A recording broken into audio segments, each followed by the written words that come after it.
Au plus profond de la forêt, en plein cœur des collines de la Gatineau, se trouve une maisonnette toute particulière. C'est ici que se trouve l'atelier de Rémi Girard. Rémi n'est pas un artiste comme les autres. Il ne dessine pas, il ne sculpte pas, il ne peint aucun paysage.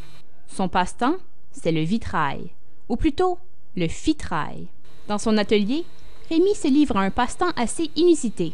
Il applique de vraies plantes sur des panneaux en verre pour en faire des œuvres assez uniques. C'est des choses exclusives qu'on ne voit pas ailleurs et où est-ce qu'on sent qu'un être humain, son âme est dans ça.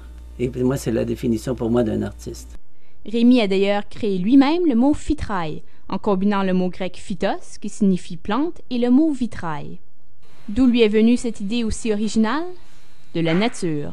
L'idée m'est venue vraiment de moi qui aime beaucoup l'automne, quand je me promenais dans les sous-bois et que les feuilles avaient le coloris automnal, puis que l'atmosphère qui se dégageait de ça, je sais pas, il y avait comme une sérénité. D'ailleurs, l'atelier de Rémi est situé dans un endroit idéal pour admirer les splendeurs de Dame Nature. Pour lui, ses œuvres sont plus que de simples vitraux.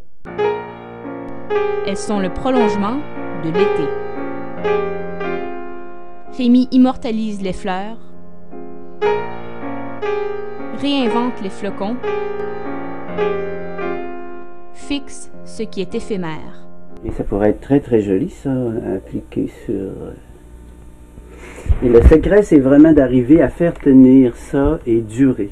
Pour créer un fitrail, il commence par chercher dans un bottin téléphonique dans lequel il conserve ses trouvailles de l'été. Chaque idée provient d'une plante. Ici, je vais vous dévoiler un secret. Quand je suis allé dans le parc de la Gatineau, je trouvais cette chose très très belle. Et ça va comme ça. Alors, je vous annonce en primeur qu'à un moment donné, je vais faire quelque chose avec ça. Alors, ensuite, il compose son fitrail. Il joue avec les couleurs et les formes. Pour donner de la texture, il ajoute même du sable.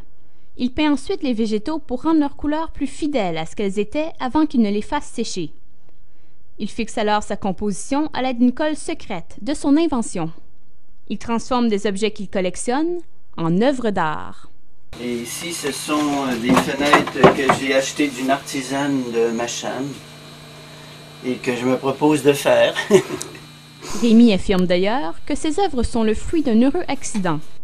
Pour cet enseignant à la retraite, les vitraux sont une façon valorisante de faire passer la langueur de l'hiver. Son passe-temps l'a d'ailleurs fait voyager. L'artiste a exposé ses œuvres au Portugal et en Tunisie.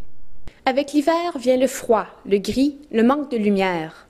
Lorsque les papillons et les fleurs font place à la neige et au vent, certains se mettent à rêver de l'été. Rémi Girard a trouvé un moyen inusité de combattre les blues de l'hiver, immortaliser l'été sur des panneaux de verre. Amélie Ferron-Craig pour la Cité collégiale, à Chelsea.